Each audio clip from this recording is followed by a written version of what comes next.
Okay, we're live back on the Adrian Bo and Troy Malcolm podcast. 112 is the episode number, Woohoo! Which is really exciting, Troy. We're definitely past that century mark, which is fascinating to understand why people still enjoy listening to us. But obviously, there's an audience, So welcome, mate. How you been this week? Thank you, mate. There's not just an audience. We continue to exceed our own expectations and grow this audience. So thank you to everyone that constantly provides us feedback, likes, even little comments that, yes, we are real humans. We make some bad judgments. I got a text message off James Sutton. I know James listens to this every week. He told me about my buyer's goldfish analogy, which I didn't mean, listeners. I didn't mean, but he said that has to be the most classic terminology I've heard all year. So thank you for that, James Sutton from the front. Really appreciate that. But AB, it's been a good week, actually. In Sydney right now, we've kind of had our first full week of back to somewhat normality. Yes, there is a few restrictions, and yes, there is that kind of, hesitation in some regards into what we are and what we're not allowed to do. And we always do everything with very a cautious eye on making sure that we're adhering to things. But I'm getting a sense, Adrian, that there's a lot of activity out there in the market right now. So it's exciting to see what that looks like over the next 10 weeks as we do that final run up until the Christmas period. But really interesting to see the levels that not only my team are starting to see in the market, but also that you were saying just before we started recording about some of the activity in your key markets. Yeah, absolutely. I mean, we're launching into a really exciting period. Most of the restrictions are behind us. I think the facilitation of buying and selling property has definitely been lubricated by open for inspections, on-site auctions, and buyers are out in force. Sellers are definitely, cashing in on a great market, and you're seeing a lot of lifestyle changes as well, which is interesting, whether it's downsizing, tree change, sea change. So it provides a really good opportunity for us as agents to provide outstanding service and also to provide a point of difference. And today's episode, we're going to focus on a question, Troy, which I believe was sent to you directly. Yeah, so I got this on Instagram, and they did ask to remain anonymous, which is fine. But they did say, long time listener, first time question person, which is kind of like the old radio, long time listener, first time caller. But this question came in, AB, and we know this person very well, but they were like, hey, AB and TM, great to see you guys back together again on the podcast, which we always love to hear. It means that it is working, AB.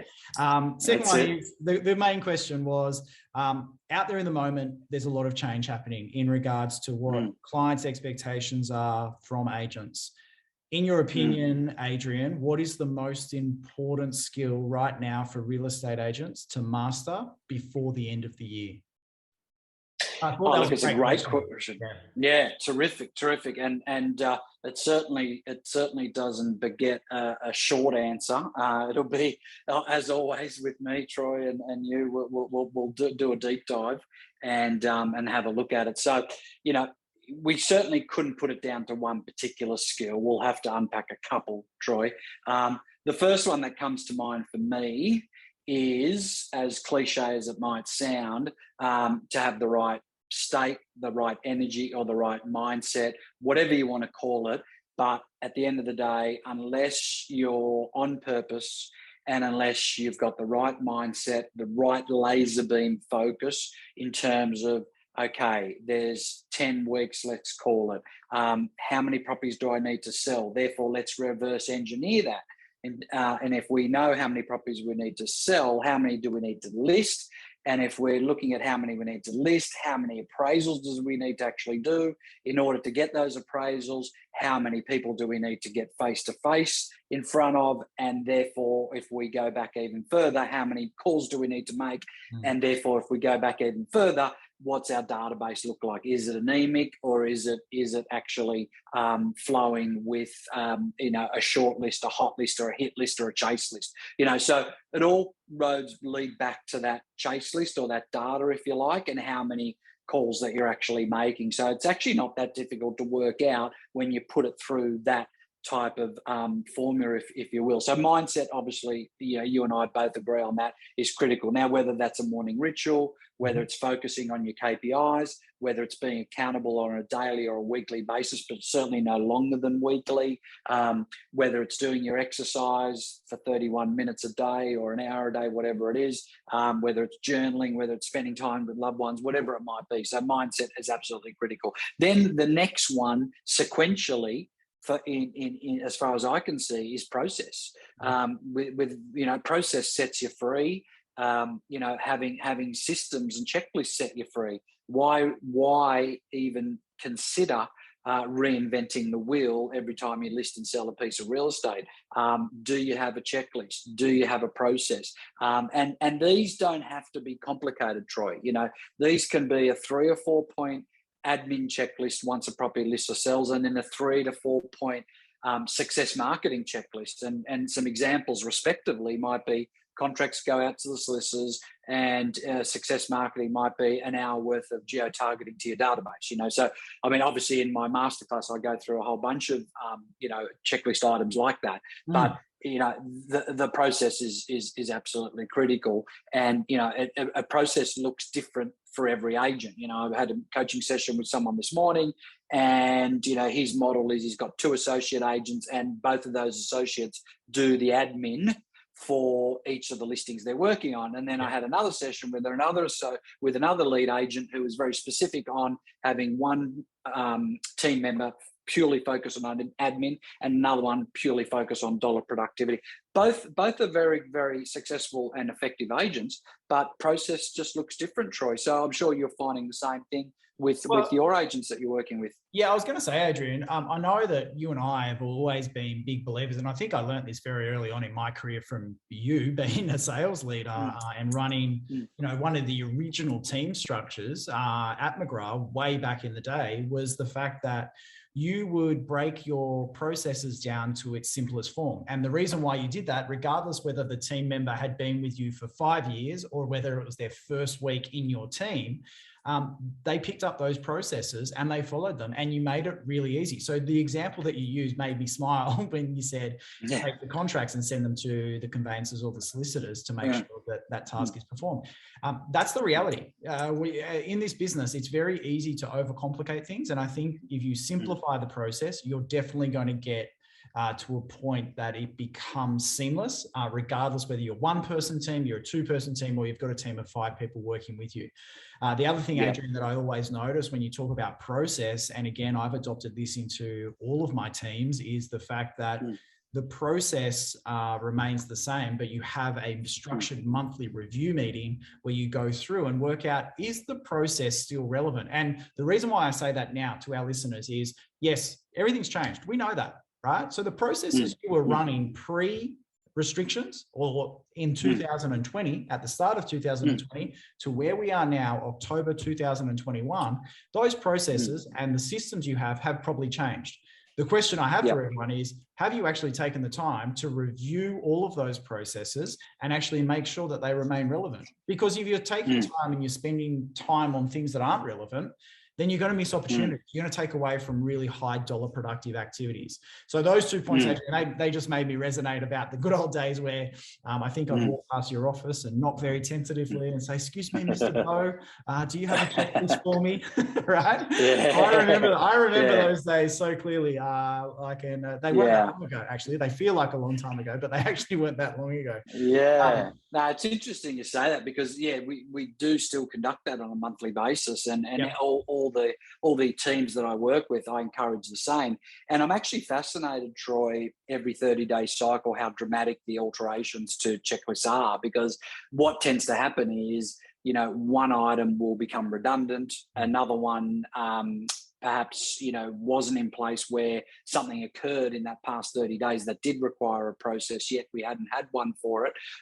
So therefore you do install it. So, and it's just amazing, how dramatic the evolution of your business actually is once you do create an awareness factor about it and you actually review it and discuss it as well, because we're also flat out working in our business. We really need to park away some time to work on the business. I think that that needs to happen in a daily, weekly, and monthly format.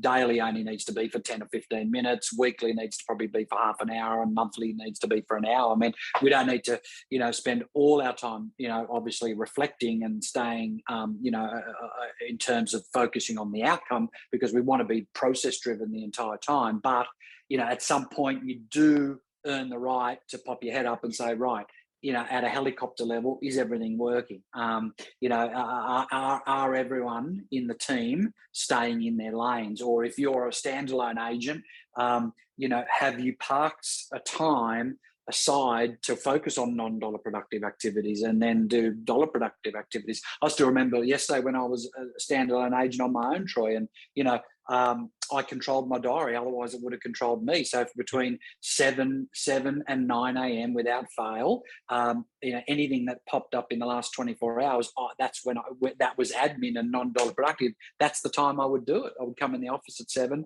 and between 7 and 9, I'd do it. I didn't have the luxury of an assistant. I didn't have the budget for an assistant, and then prospecting between 9 and 1, and then back-to-back appointments between, 1 and 4, and then again, another half an hour in the afternoon for admin, and then another couple of appointments. So, if I didn't control my diary, then I would be defaulting to non-dollar productive or admin work as it came up. You know why? Because it was easy, and that is the default position, rather than sort of staying in your lane, whether it's a role or staying in your lane, whether you're a standalone agent and you've got to park away certain times and slots to focus laser beam, if in a laser beam fashion, in order to just make sure that it's the one thing that you're really, really focused on.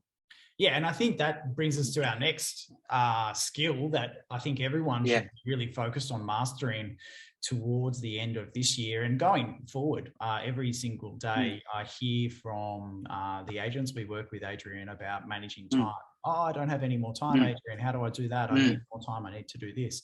Time is a hard thing. And, sometimes when people say they don't have any time, I sit down with them and say, right, well, let's break down. Where are you actually spending your time? Is it an efficiency thing? Is it a process thing? Or are you just not working as, and I hate to say it, as hard as you should be to be a success in this industry? Rocking up to the office at 10:30 and leaving by 2:00 in the afternoon, it's probably a sign that you're not really in it for the return of what you would like. You see this constantly. And I get, Adrian, I'm the first to admit that, everyone's circumstances are different. The way people perceive work is different. People are now constantly, because of these little devices that we have, people are working 100% of the time, 24/7 throughout the week. So, but there are efficiencies and there are time things that we can really break down. And I think if we correlate the process and the efficiency and the reviews and making sure you're focused on those dollar productive activities, that essentially will get you more time that you can spend with what we need to do is spend time with our clients. Absolutely. And look, a lot of people talk about this time management myth. You and I often talk about, it really is about choice management, because ultimately, time is the only non-renewable asset that you have in life and in this business. There's only 168 hours in the week. That's never going to change, right? There's only a certain amount of waking hours, whether it's 10, 12, 8, whatever it might be.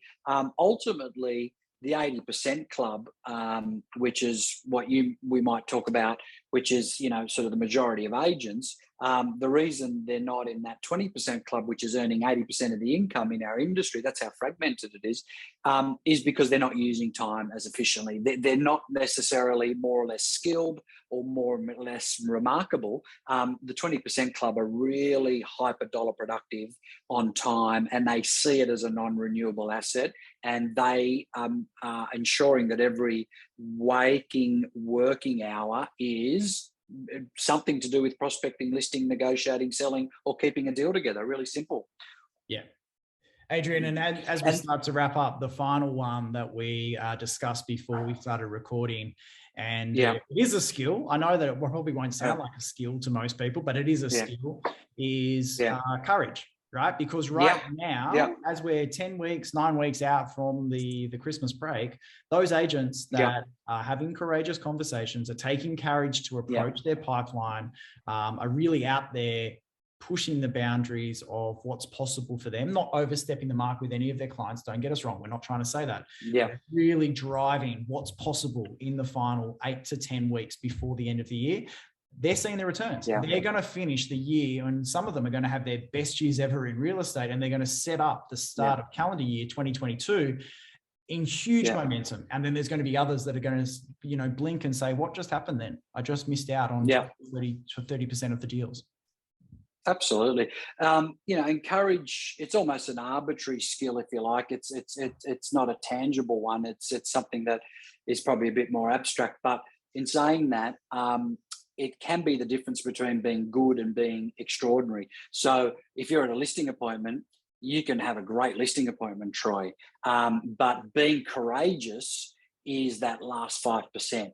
When you ask something along the lines of, Troy, is there any reason you can't put me work today so I can get started selling for you tomorrow? And then dead silence, right? And then isolate and overcome any objections that they've got, right? So there's no good doing a 2-hour cracker listing appointment and building great rapport and then not putting a ribbon on it, if you like, or having that 10 seconds of courage and asking that question, or when you're with a buyer, and they really love it, not having that 10 seconds of courage and saying, great, Troy, what are the next steps for us to move forward in order to help us secure this home for you, so whatever it looks like for you. But that courage is so underrated, Troy. It's so underrated, and it's free, and it's something that all of us have got within us. It's just some people have got that fear factor that it might be a bit salesman-y, might be a bit pushy, but it's not. People do need direction. Buyers, sellers do want their hands held and do want that recommendation, and they do want to bring things to a head. Otherwise, as agents, all we're doing is just floating around having conversations with people, which is not really effective, right? Yeah. Well, I think if anyone's watching this and listening, if you wrote down mindset, process, and courage, and time as the fourth one, if you wrote down those 4 words on a page and kind of evaluated where you were sitting in how effective you were in all of those, I think it would probably tell a little bit more of a story about the results you're seeing as well, the results in the relationships that you're building. So a great exercise, I think, Adrian, to do for everyone is to take a blank sheet of paper and write down those 4 areas: mindset, process, courage, and time, and go, right, how effective am I around my mindset? Or, am I really focused? Do I have a morning ritual? From a process perspective, how do I rate my processes? Are they a wing it and see how we go? Or is it, no, for every step in my business, I have a checklist for everything. I have a process that I follow. Then you go straight into courage. Are you having those courageous conversations that you can potentially obtain an offer and get a deal done? Are you saying to the buyers and the sellers the truth and seeing that translate into great results? Are you having that 30 seconds of courage in the last 5% of the listing presentation to secure the listing, even though they're probably going to see another 2 to 3 agents? And then effectively, that's going to in turn create time. How much time are you actually saving? How time efficient are you? And I think, Adrian, if you sum up all of those, that would probably be a great reflection of how you're performing. Absolutely. No, that's been a great question. And we did promise a long-winded answer, and we certainly did. Well, you got that, listeners, that's for sure. Yeah, well, Adrian, absolutely. As we wrap up episode number 112, I just want to thank you again for letting me be part of this podcast. I know that we've got a whole stack of questions.